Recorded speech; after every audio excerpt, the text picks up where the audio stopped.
I've cried every day, is taking a safe space away from people. The stories of like what it meant to people. Up next, we got to talk about a really disturbing story out of Seattle because the woke city government in Seattle accidentally destroyed this woke woman's safe space. Let's take a look at some news coverage from Fox 13 Seattle. A new year means a new contentious policy in Seattle. Starting tomorrow, minimum wage for the Emerald City is jumping up. Yeah, that jump may be good news for workers, but businesses are now evaluating what it means for them. But as Fox 13's AJ Janeville reports, at least one local business says it's just the latest hardship, so they're going to be closing down for good. It's never an easy decision to shut down a staple in the community, but the owner of Bebop Waffle Shop tells me what the estimated cost of doing business due to this minimum wage increase, closing her doors, was the only choice. We need to fold up the tables and just like sweep the floor. It's the end of an era in West Seattle.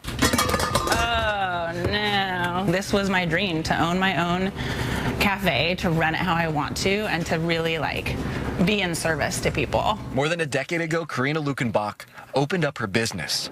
She served breakfast to the West Seattle community for years. There's like a waffle bar of things. Now, her dream comes to an end. I've cried every day. The tough decision to close is due to several reasons, including less foot traffic and rising costs of goods. But Karina tells me the final straw is the city's increasing minimum wage. Just for me, the increase would cost me $32,000 more a year. She says she's all for workers getting paid the most. Unfortunately for her, she just can't afford to keep up with the change. Especially after the election, I think the hardest thing that has really been for me to close is taking a safe space away from people. The stories of like what it meant to people to come in and feel safe and to feel welcomed.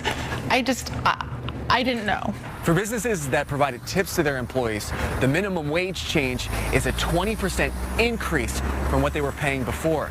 Seattle's minimum wage now is $4 more than the rest of the state. So this story is kind of heartbreaking to me, mostly because her dog is so cute. And now I'm worrying this dog won't have waffles to be fed from the counter. Oh, but it's just a sad example of progressive policy going overboard and hurting the same people it's supposed to help. I mean, guys, as the New York Post reports here, the minimum wage was already very high before this increase.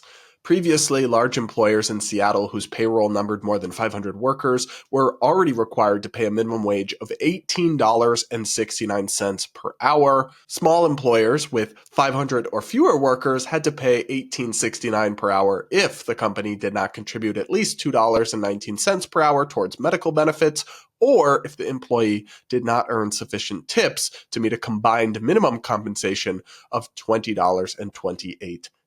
But if that minimum compensation threshold was met through tips, or if the employer contributed at least $2.19 per hour toward medical benefits, the minimum wage for small businesses was $17.25 per hour. So the minimum wage for this business, presumably, and others like it, was already over $17 an hour, and they raised it much higher even further. The new $20.76 per hour law, which is $4 higher than Washington State's minimum wage requirement, applies to small and large businesses, and it eliminates tip or benefit credits. But it's going to help workers, guys, like the workers at this waffle shop who now don't have a job at all.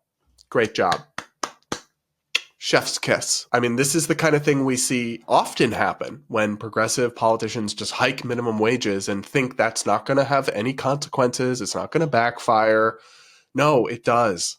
Target slashed the hours for their employees when they got hit with hikes. So they had to ended up actually earning less money because they had a higher hourly rate but fewer hours. So great job. You helped workers. At McDonald's, they famously passed on most of the increased costs of minimum wage hikes onto menu prices, onto consumers who tend to be low-income and working-class people. You cannot just pass a law to make workers' lives perfect. That's not how it works. And you also, in the process, will devastate small businesses and business owners like this woman.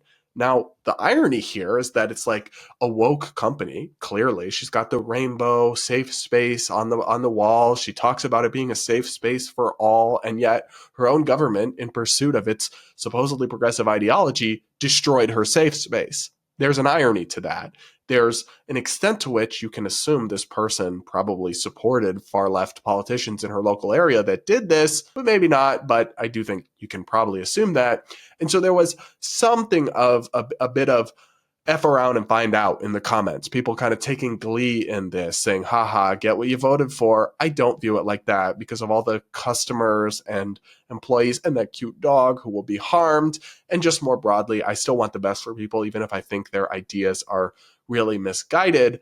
But I show you this video just to remind you guys that there are two sides to every story, and progressive politicians in this country love to promise people free everything or simple fixes that will help workers. Even the newscaster embodied that and kind of accepted that false premise at its face value. That won't hurt anyone, and we can just help people with just this one simple law, this new rule, this new regulation. And yet they never think about all the second and third order unintended consequences, which often, like it does clearly in this case to me and most minimum wage increases, harm more people and outweigh the benefits that they cause. That's my take. What do you think, though? Let me know what you think in the comments, especially if you're from Seattle or if you've ever been to this business.